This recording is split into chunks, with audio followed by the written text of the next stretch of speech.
Olá, bem-vindo à Ignição para Matemática e Física. Na aula de hoje, você saberá como identificar uma função exponencial. Hoje, você vai aprender a representar graficamente uma função exponencial.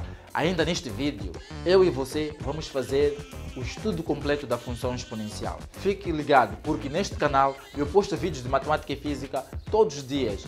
E é importante que você se inscreva aqui no canal para ficar por dentro de tudo o que eu falo. É muita coisa de valor que eu falo aqui no canal para ajudar você a tornar a sua aprendizagem um sucesso.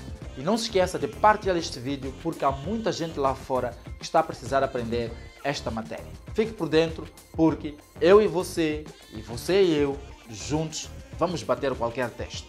Sem mais delongas, vamos à aula de hoje. Define-se função exponencial como qualquer função f de x, cuja base é a elevado a um expoente x, onde a base a é um número real, positivo, mas que não seja igual a 1. E o expoente x é um número real qualquer. Portanto, é assim como nós definimos a função exponencial. O gráfico de uma função exponencial pode ser crescente, como no caso desta situação, ou ainda decrescente, como nesta segunda situação. Mas quando é que isto acontece? Quando o valor de a for maior que 1, a função exponencial é crescente. No caso em que o valor de a se encontra entre 0 e 1, ou seja, quando a é um número maior que 0 e menor que 1, então a função exponencial é decrescente. Vamos agora ver como desenhar o gráfico de uma função exponencial, crescente ou decrescente, com um exemplo concreto. Suponhamos as funções f de x é igual a 2 elevado a x e a função g de x é igual a 1 sobre 2 elevado a x, e cujos gráficos queremos representar. Para facilitar a representação gráfica destas duas funções, é conveniente fazer uma tabela de valores de x, de modo a encontrar os valores de y. Ora, vejamos. Podemos atribuir para x valores arbitrários, mas que sejam fáceis de usar nos cálculos, por exemplo, menos 2, de modo a encontrar os valores de y, que é dado pela função f de x, é igual a 2 elevado a x. Para o primeiro valor dado x igual a menos 2, teremos y é igual a 2 elevado a menos 2. Portanto, no lugar de x, substituímos agora por menos 2, porque x é dado por menos 2.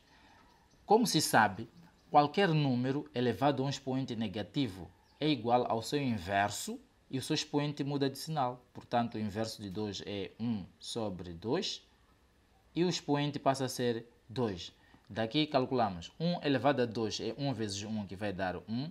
E 2 elevado a 2 é 2 vezes 2, que vai dar 4. Para x igual a menos 1, teremos y é igual a 2 elevado a menos 1. Mais uma vez, quando o número está elevado a um expoente negativo, é igual ao seu inverso. Portanto, passamos a ter 1 sobre 2 elevado a 1, porque o expoente muda de sinal. E daqui, 1 elevado a 1 é igual a 1 e 2 elevado a 1 é igual a 2. Portanto, qualquer número elevado a 1 é igual a si mesmo. De seguida, substituímos o x por 0. Portanto, ficamos com 2 elevado a 0. E como você já sabe, qualquer número elevado a 0 é igual a 1. Evoluindo agora, vamos substituir o x por 1. Portanto, passamos a ter y é igual a 2 elevado a 1. E qualquer número elevado a 1 é igual a esse mesmo número, como dissemos anteriormente. E a terminar, teremos y é igual a 2 elevado a 2. E 2 elevado a 2 e 2 vezes 2, isso é igual a 4. O mesmo procedimento vamos fazer para a função g de x. Para isso, atribuímos valores a x, de modo a encontrar valores de y dado por g de x é igual a 1 sobre 2 elevado a x. Os valores nós podemos usar os mesmos usados na primeira tabela. Para x igual a menos 2, teremos y é igual a 1 sobre 2, que está aqui, elevado a menos 2. E como se sabe, qualquer número elevado a um expoente negativo é igual ao seu inverso. Em vez de termos 1 sobre 2, passamos a ter 2 sobre 1. E o expoente muda de sinal, passa a ser 2. E 2 sobre 1 é igual a 2, e 2 elevado a 2 vai dar 4. A seguir, para x igual a menos 1, teremos y é igual a 1 sobre 2, elevado a menos 1. E mais uma vez isso é igual ao seu inverso, é igual a 2 sobre 1. E o expoente fica positivo. E qualquer número elevado a 1 é esse mesmo número. 2 sobre 1 é igual a 2. Para o valor de x igual a 0, teremos 1 sobre 2 elevado a 0. E como se sabe, qualquer número elevado a 0 é igual a 1. A seguir, teremos y igual a 1 sobre 2 elevado a 1. E, como já dissemos, qualquer número elevado a 1 é igual a si mesmo. E, a terminar, teremos y é igual a 1 sobre 2 elevado a 2. Aqui, calculamos 1 elevado a 2 é 1 vezes 1, que dá 1. 2 elevado a 2 é 2 vezes 2, que vai dar 4. Com estas tabelas, nós já podemos fazer uma correspondência entre valores de x e os de y num sistema cartesiano ortogonal. Vamos a isso. Vamos desenhar o sistema cartesiano ortogonal.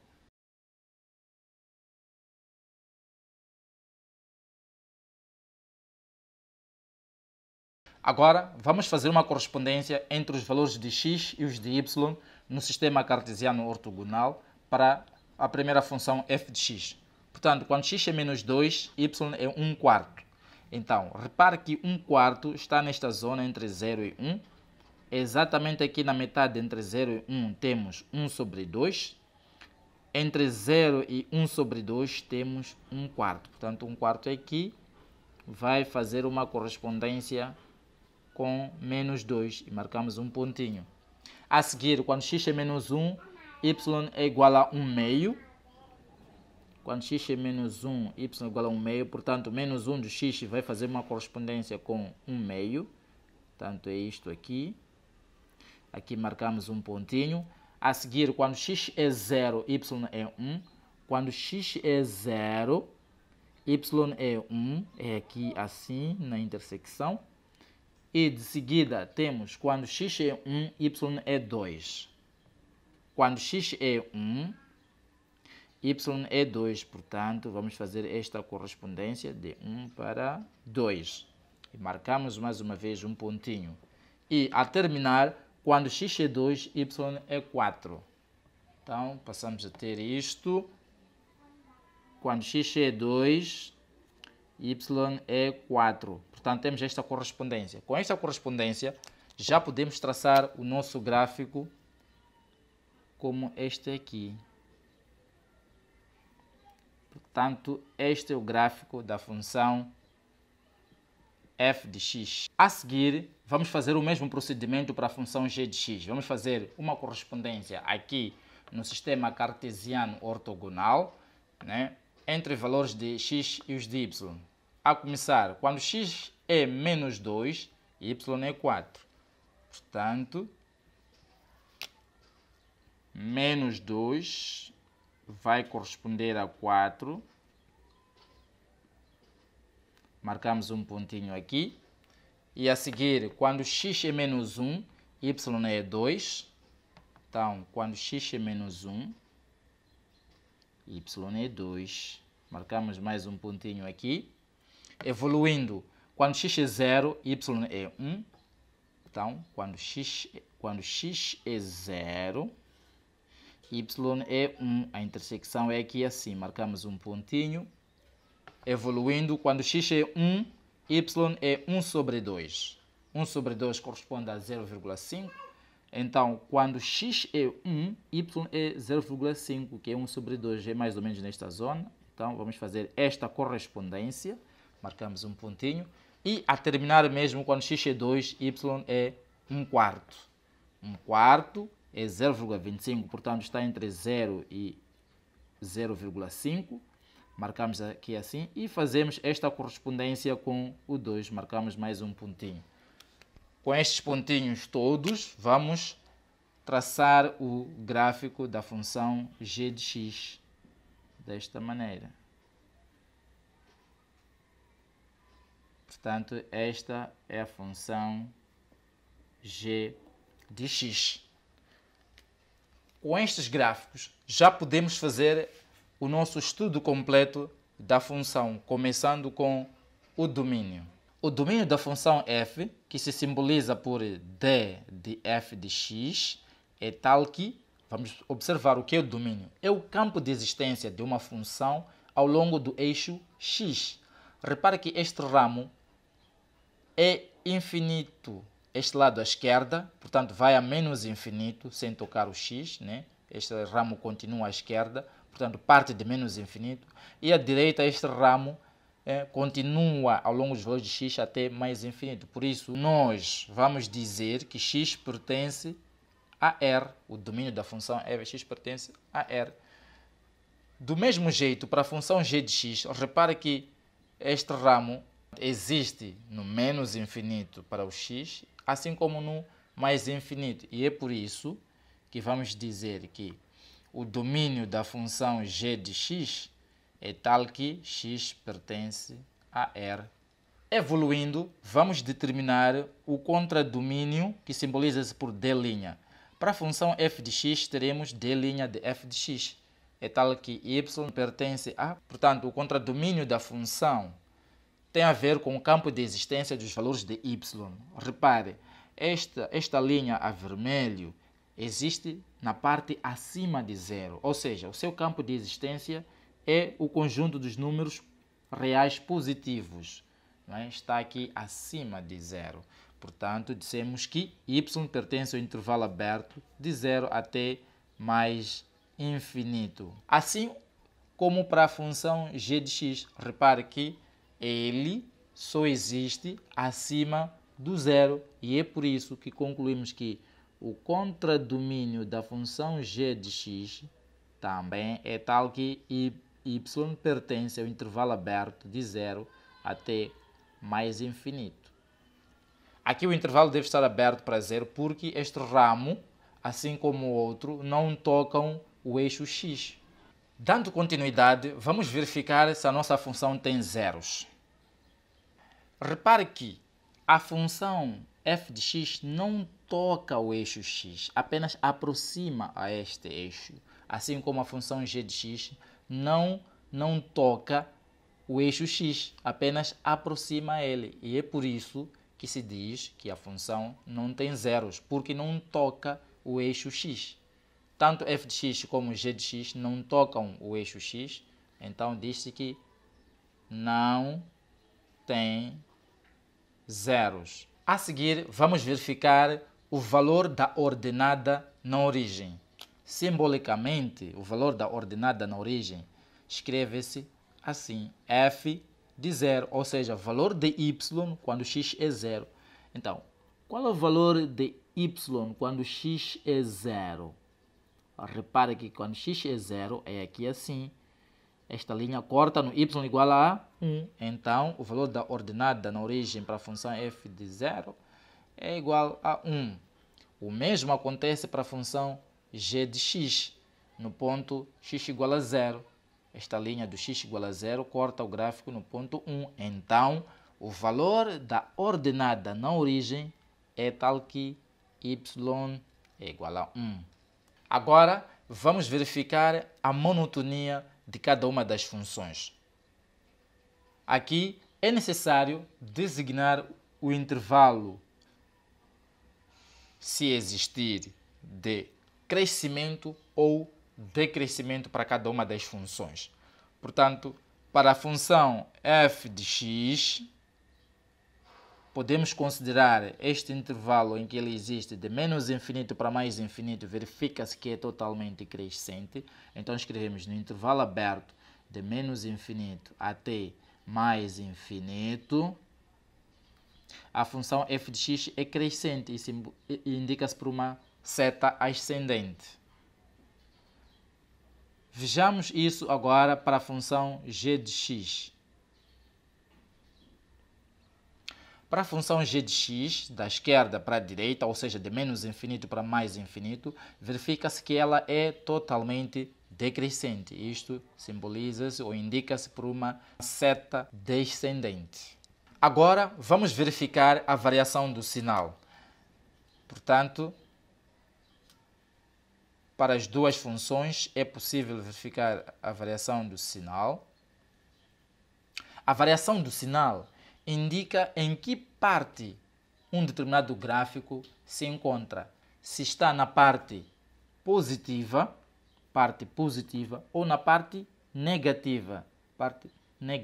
Em relação ao eixo Y, a linha de fronteira é o eixo X, né? É este eixo X, que separa a parte de cima, que é positiva, e a parte de baixo, que é negativa. Olhando para os dois gráficos, facilmente se percebe que tanto a função f de x como a função g de x estão na parte positiva para todos os valores de x, do menos infinito para mais infinito. E é por isso que nós vamos escrever no intervalo de menos infinito para mais infinito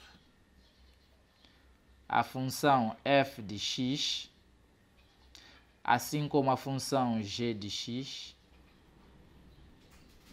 são ambas positivas. A terminar mesmo, vamos verificar a assíntota. Mas o que é uma assíntota? A assíntota é uma linha para a qual um gráfico aproxima, sendo esta linha uma linha imaginária. Repare, esta linha aproxima ao eixo x sem tocá-lo. O mesmo se verifica para a função g de x. A função g de x aproxima a linha do x sem tocá-la. Eu esqueci de colocar um x aqui. Apenas aproxima. Portanto, a esta linha para a qual o gráfico aproxima, chamamos de assíntota. A assíntota é tal que, portanto, como esta linha é horizontal, para a qual os gráficos aproximam, como a nossa assíntota é horizontal, então esta assíntota chama-se assíntota horizontal. Em outros casos futuros veremos assíntotas verticais, porque elas existem. Então, qual é a equação desta assíntota? Repare, esta linha do x, que é a nossa assíntota, corta no y igual a zero, aqui assim. Assim como a assíntota da função g de x corta aqui assim no y igual a zero. E é por isso que vamos escrever para f de x é y igual a zero. E também para g de x é y é igual a zero. Portanto, é desta maneira como se faz o estudo completo de uma função exponencial. Não se esqueçam de subscrever a este canal e partilhar este vídeo para outras pessoas. Aqui embaixo na descrição deste vídeo deixei um link com apontamentos desta aula para você copiar para o teu caderno e exercícios para você consolidar o que você aprendeu hoje. No caso de alguma dúvida, não hesite em me perguntar, porque eu quero ajudar você a tornar a sua aprendizagem um sucesso. Por hoje é tudo, eu te espero no próximo vídeo.